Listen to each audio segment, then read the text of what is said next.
कि सुनो ये जन्म मोरा होता सगाई बढ़िया लइका कइल बा खोजाई। सुनो ये जन्म मोर होता सगाई बढ़िया लइका कइल बा खोजाई। फिर से रिपीट करो तो सुनते हैं। सुना ये जन्म मोर होता सगाई बढ़िया लइका कइल बा खोजाई। तो सुन लो कि तारा दुल्हे के मारब गोली। सुना सुन में मत कर यार, नोट कर लो। अच्छा बताइए। नोट पैड में लिख लो, काहे के बीच में भुलाइबू तो गूगल पर से हो रही। कि तारा दुल्हे के मारब गोली ए बर्बादी कर जाए। और सुना बोलिए। कि जदि दोसरा से करबू शादी तय अपराधी बन जाए। बन रहा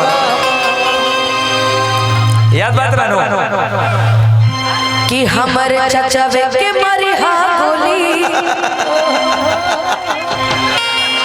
कि बर्बादी कर जइहा जदि दोसरा से करम शादी अपराधी बन जइहा।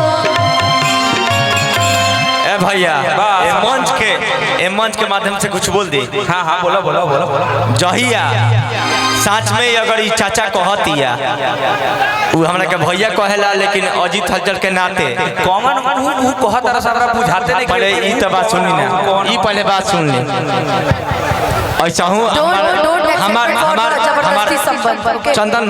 चंदन भाई गोपालगंज में ऐसा कार्यक्रम रहे, एक जगह हम सिकड़ी देत रहनी, लेकिन ई कहली कि हमरा के सिकड़ी दे दी।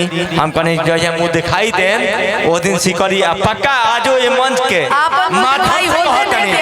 जहिया हमरा छोट भाई के हमरा छोट भाई शिव कुमार बिक्कू जहानाबाद तू लोग जरा माध्यम से देखेला अनुपमा यादव के जहिया भावे तहिया है जेकरा माध्यम से का मतलब हम अपना दम पे बनी।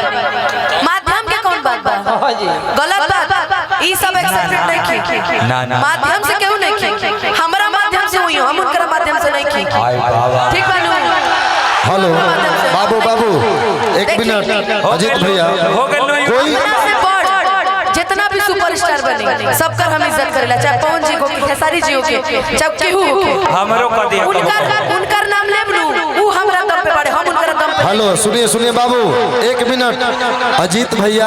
अरे भैया जब यहाँ है ये नहीं कि एक मिनट क्या देखिए कोई किसी के दम पर नहीं, सब अपने अपने दम पर है। जो भी है वो अपने दम पर है।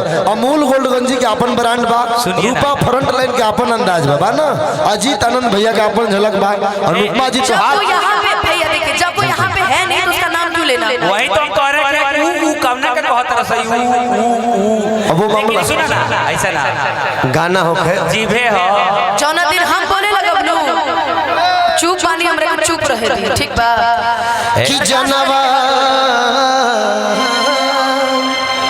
दिखाओ भैया एक हो अनुपमा बर्दाश्त करे के हद होला भैया। जौन गलती हम आज कइले नहीं कि ओई पे बार-बार हमरा के जब ताना मारल जाई हम बोले लगब नु कि मुंह देखाय लायक ना रही। हेलो बिल्कुल आप बहुत उम्दा गायिका हैं, आपका एक अलग झलक है। मैं चाहता हूँ एक बार अनुपमा बाबू के लिए ताली ठोक करके बजाइए और गीत संगीत हो, गीत का जवाब गीत से दे।